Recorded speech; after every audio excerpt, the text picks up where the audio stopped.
जय सिया राम। जब हम पूजा पाठ करते हैं तो आपने देखा होगा कि ये बताया जाता है कि बाह्य अभ्यंतर शुचि, यानी बाहर और भीतर हमारा पवित्र हो, शुद्ध हो। इसका मतलब यह है कि जितना बाहर आवश्यक है उतना ही भीतर आवश्यक है। लेकिन ज़्यादातर मामलों में ये होता है कि हम कर्म कांड में जब उतरते हैं, हनुमान जी का पाठ करते हैं या फिर ईश्वर के किसी भी स्वरूप का हम दर्शन पूजन पाठ करते हैं, तो बाहरी बातों पे तो हमारा फोकस होता है, उस पर ध्यान होता है, लेकिन जो मन के नियम हैं उस पर हम ध्यान नहीं देते, और जिसका नतीजा ये होता है कि उसका उचित परिणाम, सुफल हमें प्राप्त नहीं होता। और फिर हम नाहक ही हनुमान जी को दोष देते फिरते हैं कि हमने इतना समय लगा दिया, इतने पाठ कर लिए, इतने दिनों से करते आ रहे हैं, लेकिन हमें रिज़ल्ट क्यों नहीं मिल रहा है। अगर आप वैदिक काल को देखें अगर, तो हमारे जो ऋषि मनीषी हैं वो देवताओं से बात किया करते थे। मंत्रों में इतनी शक्ति थी, नियमों से इतने परिचित थे वो, मन के नियमों से, कि साक्षात ईश्वर को का आवाहन करके धरा पे उतार लिया करते थे, बातचीत करते थे उनसे। लेकिन धीरे धीरे समय बीता, उसके बाद कुछ नियम को हम भूलने लगे, सिर्फ एक क्रिया मान करके हम करने लगे, और नतीजा ये हुआ कि उसके बाद चीज़ें हमारे अनुकूल फलित नहीं होती हैं। नहीं तो ये जो पूरी सृष्टि है, जो ईश्वर हैं, ये इतने दयालु हैं कि आप जो चाहेंगे प्राकृतिक सिद्धांत के नियमों के तहत वो सब प्राप्त हो जाएगा, जितना हम चाहेंगे। और ये जो पूरी हमारी चाहत है, ये सब, इसका बीज छुपा होता है हमारे विचारों में। क्योंकि प्रत्येक जो परिस्थिति है जो हमारे सामने निर्मित होती है, बीज रूप में हमारे विचारों से ही इसकी शुरुआत होती है।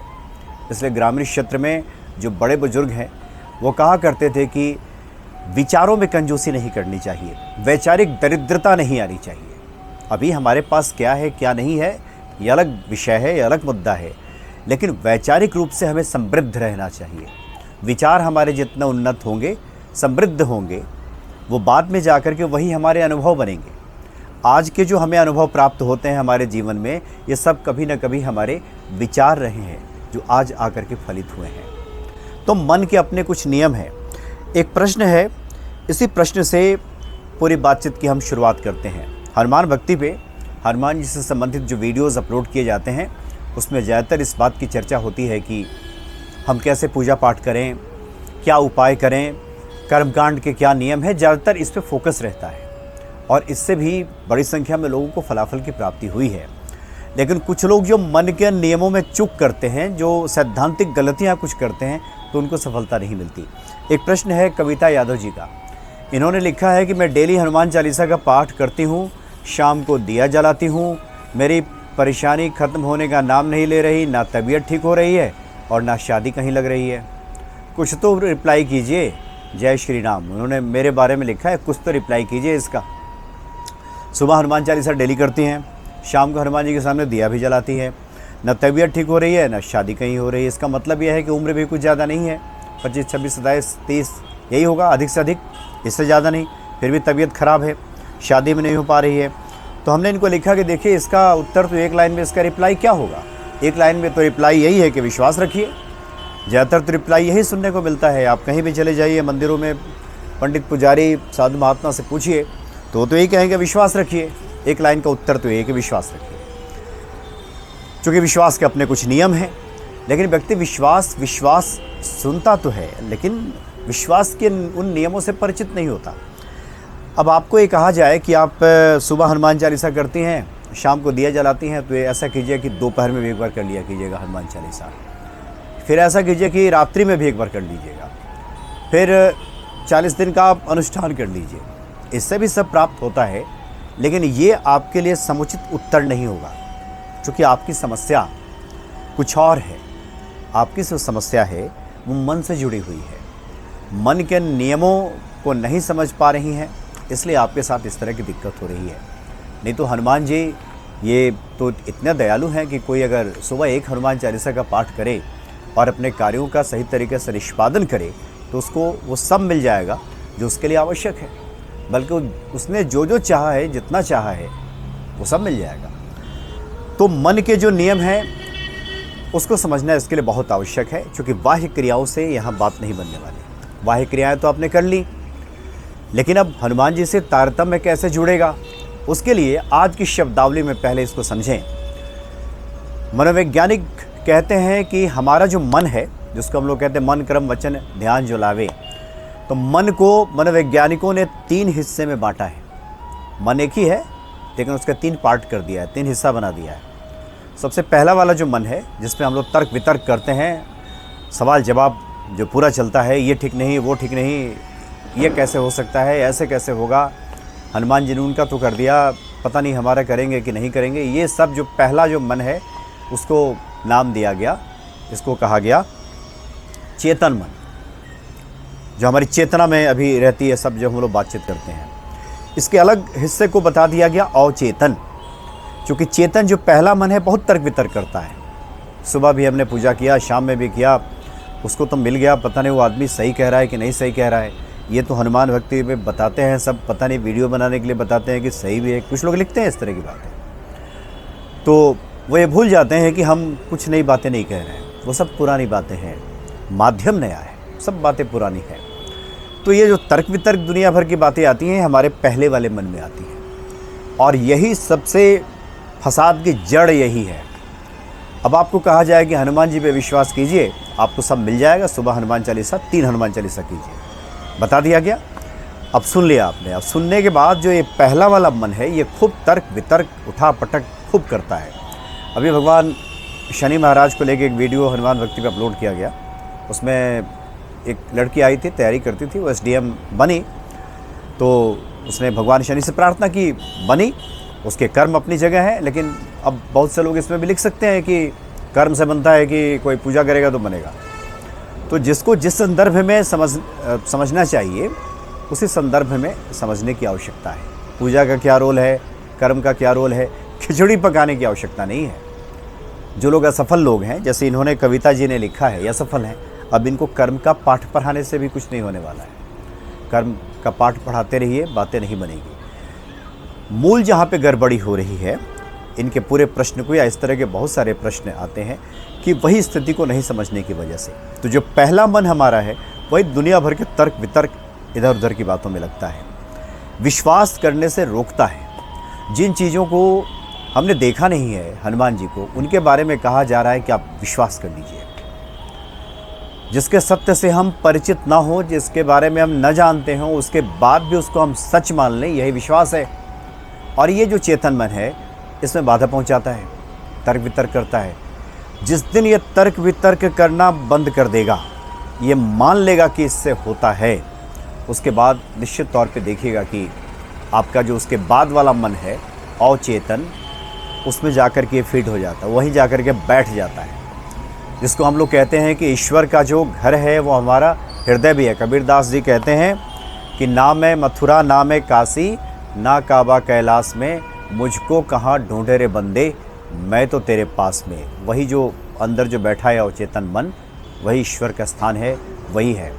अब वहाँ जो बातें जाकर के घर कर जाती हैं, बैठ जाती हैं, वही जाकर के फलित होनी शुरू हो जाती हैं। अब हम पाठ कर लें, पूजा कर लें, कुछ भी कर लें, लेकिन मन में जो पहला मन है, चेतन में अविश्वास अगर आ रहा है, होगा कि नहीं होगा, क्योंकि ये पूरी कंडीशनिंग हमारी बचपन से हुई रहती है। जब भी कोई हम बड़ा काम करने चलते हैं तो लोग हंसते हैं, पता नहीं ये चले हैं, ये आए हैं बड़े 30 मार्क। हाँ, बहुत लोगों को देखे, कितने लोग पढ़ाई किए, कितने लोग कंपटीशन में बैठे, अरे इनका तरह तरह की बातें करके। तो ठीक उस प्रकार की हमारी कंडीशनिंग रहती है, उस प्रकार की सोच में हमें ढाला गया रहता है।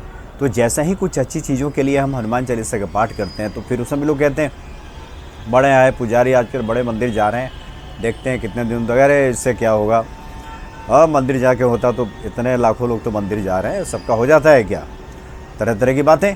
तो ये जो चेतन है तर्क वितर्क करना शुरू किया, विश्वास इसका खंडित हुआ, और अवचेतन में जहाँ ईश्वर का स्थान बताया गया है, वहाँ बातें क्या पहुँची कि नहीं होगा। तो नहीं होगा तो फिर बात ख़त्म। आप चाहे बाहर कितना भी पढ़ते रहिए, फिर नहीं होगा, क्योंकि वो कनेक्शन बनेगा ही नहीं। आप देखिएगा, एक उदाहरण से आपको समझाते हैं कि रात में या दिन में कई बार, ये बहुत छोटी सी बात है, आप आजमा के देखिए। आप सोने जाने के पहले बहुत गहरे एक विचार अपने मन को दीजिए कि इतने बजे हम उठ जाएंगे। उस समय किसी अलार्म की आवश्यकता नहीं पड़ेगी। आपका जो ये अवचेतन है उसी वक्त जगा देगा। बहुत लोग अलार्म से जगने वाले लोग जो हैं वो घंटियाँ बजती रहती हैं, घंटियाँ दबा के सो जाते हैं, क्योंकि उनका अवचेतन कहता है कि कहाँ जग रहे हो सुबह सुबह, इतनी मीठी प्यारी नींद आ रही है, शीतल मंद बयार बह रही है ब्रह्म मुहूर्त में, अभी जगने की आवश्यकता है, सो जा। तो आदमी सो जाता है। लेकिन उसी अवचेतन को अगर हम, जो कि चेतन जो है ये मास्टर है, ये जो बोलेगा वो करेगा, बाहर वाला मन, तो बाहर वाला मन भीतर वाले मन से कहे कि देखो हमें सुबह 4 बजे जगना है, हनुमान जी का पाठ करना है, हमें जगा देना। आप देखिएगा एकदम 4 बजे आपकी नींद खुल जाएगी। इतना बड़ा सेवक है, या यूँ कहें कि इतना ज़्यादा अगर उसके साथ हम तारतम्य में बिठा लें तो हमारी बात को मानता है कि आपको एकदम निश्चित ही जगा देगा। ये इस तरह से इसकी शुरुआत की जा सकती है।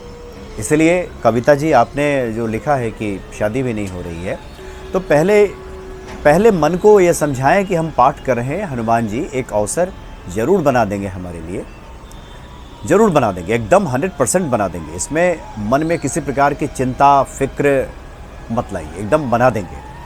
और यही बातें आप अपने अवचेतन को दे दीजिए, तो निश्चित ही फिर आपके लिए देखिएगा वो सब व्यवस्था करनी शुरू कर देगा। आपके लिए जो भी उपयुक्त होगा, कोई व्यक्ति जिससे शादी आपकी होगी वो आपके सामने आगे खड़ा हो जाएगा। इस तरह की परिस्थितियाँ बन जाएगी। घर वाले अगर ढूंढने जा रहे हैं तो वो व्यक्ति मिल जाएगा, वो घर मिल जाएगा, वो परिवार मिल जाएगा।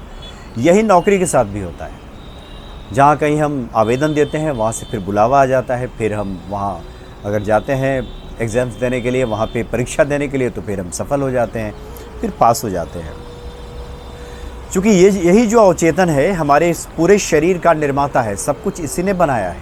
माँ के गर्भ से लेकर के में जो निर्माण हुआ है इसी अवचेतन के माध्यम से, यही हमारा उपचार करता है, यही हमें सब कुछ दिलाता है। लेकिन इसी पे हमारा भरोसा नहीं रहता, क्योंकि जो बाहरी मन है इस प्रकार से वो तर्क वितर्क करता है कि सब बातों को मानने से इनकार कर देता है। क्योंकि और इसकी शुरुआत कैसे होती है? हमारे विचारों से। जिस प्रकार के जैसे विचार हम ग्रहण करते हैं, बहुत लोग बहुत हानिकारक विचार लेकर के बैठे रहते हैं। यही सब हानिकारक विचार हैं कि कैसे होगा।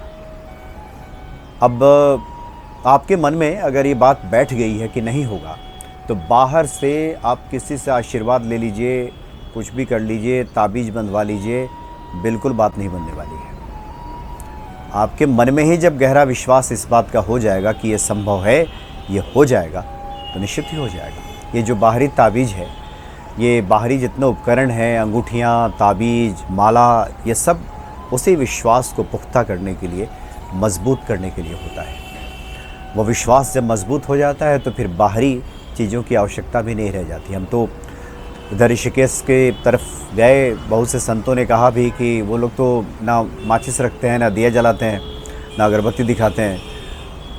जैसे जैसे ये मन का जुड़ाव हमारा ईश्वर के साथ होता है, वैसे वैसे ये बाहरी चीज़ों की आवश्यकता वैसे ही खत्म हो जाती है। तब आप दिया नहीं भी जलाइएगा तब भी आपका काम हो जाएगा। लेकिन मन के इस नियम को, इस विश्वास के नियम को समझना होगा। इसलिए कहा जाता है कि 40 दिन का आप संकल्प लीजिए, 40 दिन का अनुष्ठान कीजिए। क्यों? कि कोई भी चीज़ें 40 दिनों में फलित हो जाती हैं। आप कोई बीज डालेंगे तो 15 दिन 18 दिन में वो अंकुरित होता है, उसके बाद थोड़ा पौधा रूप में 40 दिन में आ ही जाता है। हमारे विचारों के साथ भी यही है। अगर कोई हनुमान जी का 21 दिनों का संकल्प ले ले, संकल्प लेने का मतलब क्या हुआ? ऐसा नहीं कि हनुमान चालीसा पढ़े और उसके बाद दुनिया भर की बातें दिमाग में आ रही हैं, होगा नहीं होगा। निगेटिव लोगों से हम दिन भर मिलते हैं, वो व्यक्ति कहेगा कि अरे कहाँ तुम इस सब चक्कर में पड़े हुए, एक और बाबा वहाँ रहते हैं, उधर उस साइड में हैं, उनसे अगर मिला जाए तो वो तो एकदम तुरंत काम करते हैं। अब वो यहाँ से उसका ध्यान वहाँ चला गया कि यार जब तक वो बाबा नहीं मिलेंगे तब तक काम नहीं होगा।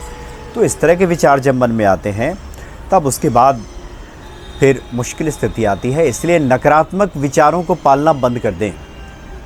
आपने जो मैसेज लिखा उसी में सब नकारात्मकता छुपी हुई है कि ना तो नौकरी लग रही है, ना शादी हो रही है, ना तबीयत ठीक हो रही है। अब हम हनुमान चालीसा किए जा रहे हैं, तो सब जब किए जा रहे हैं तो क्यों नहीं ठीक हो रहा है? इसी वजह से नहीं ठीक हो रहा है, मन के नियमों को नहीं समझने की वजह से। एकदम ईमानदारी से आप इस बात को विश्लेषण कीजिएगा कि दिन भर में कितनी बार आपको भरोसा होता है, विश्वास होता है कि ये काम हो जाएगा। दिन भर तो यही मन में चलता होगा कि नहीं, अभी तक तो नहीं हुआ, अब आगे भी होगा कि नहीं होगा, क्या गारंटी है इसकी? तो 11 दिन 21 दिन का आप संकल्प ले लीजिए कि हम हानिकारक विचारों को मन में आने ही नहीं देंगे, बिल्कुल नहीं आने देंगे। स्वास्थ्य के विचारों को लेंगे, नौकरी चाहिए नौकरी के विचारों को लेंगे, बिल्कुल मिल गया है।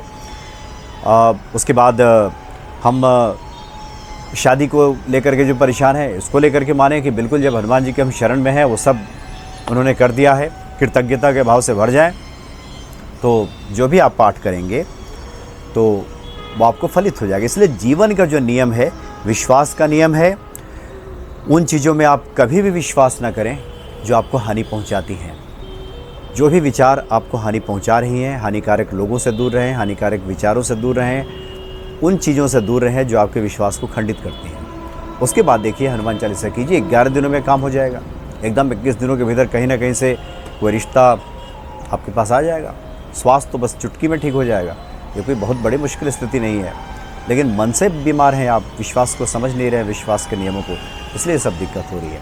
इस प्रकार से कीजिए, निश्चित तौर पे परम दयालु हनुमान जी कृपा करेंगे। जय सिया राम।